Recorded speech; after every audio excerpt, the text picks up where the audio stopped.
Assalamualaikum warahmatullahi wabarakatuh. Halo semuanya, saya Jenny Salsabila dari kelas 4D Program Studi Akuntansi Bisnis Digital. Jadi kali ini saya akan membawakan materi tentang sebuah perangkat lunak yang krusial di era digital saat ini, yaitu Power BI. Jadi sebelum masuk ke teknis, coba mari kita bayangkan sebuah kondisi. Misalnya setiap hari, entah itu perusahaan atau bisnis kan menghasilkan ribuan data, mulai dari data penjualan, data stok, hingga data pengeluaran. Nah, masalahnya data mentah itu seringkali menumpuk di Excel dalam bentuk baris yang sangat panjang dan membingungkan untuk dibaca secara tepat. Disinilah kita butuh solusi untuk mengubah data mentah tersebut menjadi informasi yang punya nilai visual dan mudah dipahami oleh pengambilan keputusan. Solusi terbaik saat ini adalah Power BI.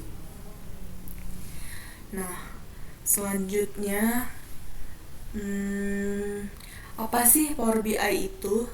Jadi, Power BI adalah business intelligence buatan Microsoft yang digunakan untuk mengolah, menganalisis, dan memvisualisasikan data mentah menjadi dashboard yang interaktif. Selanjutnya itu bagaimana cara kerjanya.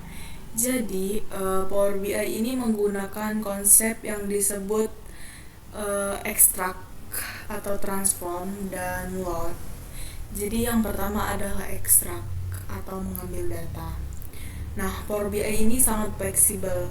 Kita bisa mengambil data dari berbagai sumber seperti Excel, database, dan lain-lain. Bahkan data langsung dari web atau Vibres juga bisa. Nah, yang kedua adalah transform. Transform ini adalah tahap yang paling penting dan biasanya memakan waktu paling lama melalui fitur bernama Power Query Editor. Jadi kita melakukan pembersihan data, misalnya menghapus baris yang kosong, memperbaiki data yang error, mengubah nama kolom agar lebih rapi, atau mengganti nilai teks tertentu secara massal, seperti mengubah teks menjadi US agar datanya seragam. Dan yang ketiga adalah load.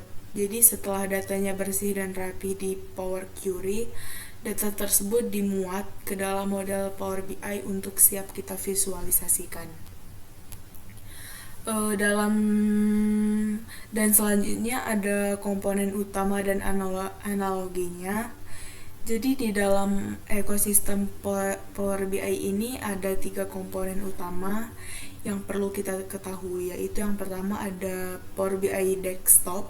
Ini adalah aplikasi gratis yang kita install di komputer untuk menarik data, membersihkannya, dan mendesain grafik atau visualisasinya. Dan yang kedua, Power BI Service ini adalah layanan berbasis cloud. Jadi setelah kita selesai membuat laporan di Power BI Desktop, kita mengunggahnya ke Power BI Service agar laporan tersebut bisa dibagikan dan diakses oleh tim atau atasan kita melalui browser. Dan yang ketiga, Power BI Mobile.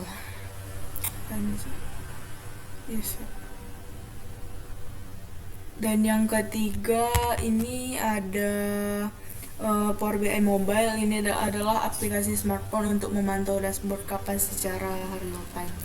Jadi selanjutnya langsung aja kita masuk ke get data from other source. Setelah itu kita import dari Excel. Dari Excel ini karena sebelumnya datanya sudah di-download terlebih dahulu, lalu kita connect-kan yang 21 ini Ini ada dari itunya. Selanjutnya kita tunggu aja, masih loading. Kita tunggu sekitar 2 menit, tergantung koneksinya ya teman-teman. Ini agak lambat koneksinya.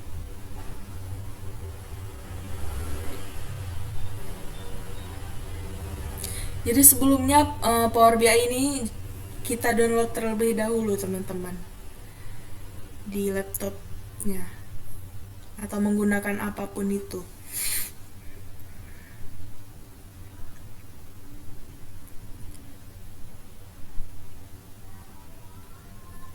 Nah, kalau sudah kebuka kayak gini,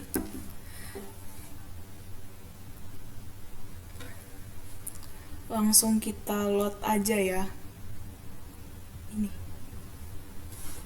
Ini halo.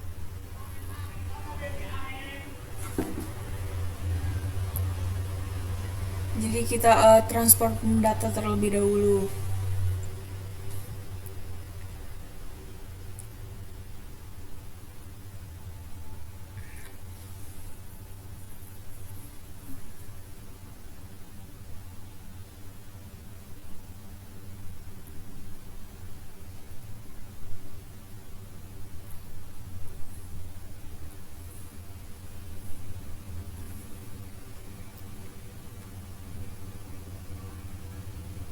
Nah, setelah ini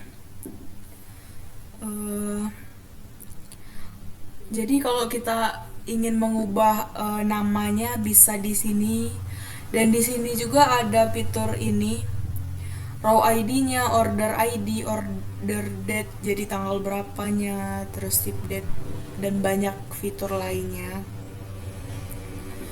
Selanjutnya itu kalau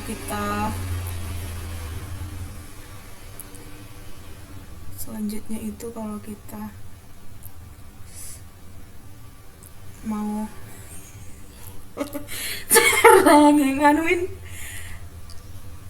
ini stop recording apa maksudnya? Iya ada stop. Jadi selanjutnya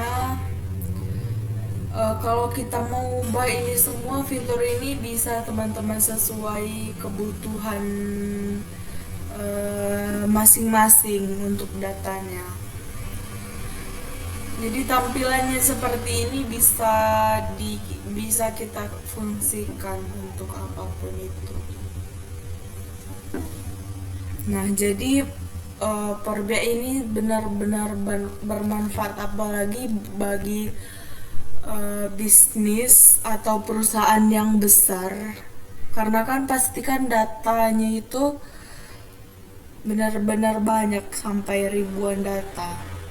Jadi kesimpulannya ini mengapa kita harus menggunakan Power BI. Jadi yang pertama itu efisiensi waktu dan proses pembersihan data yang tadinya kan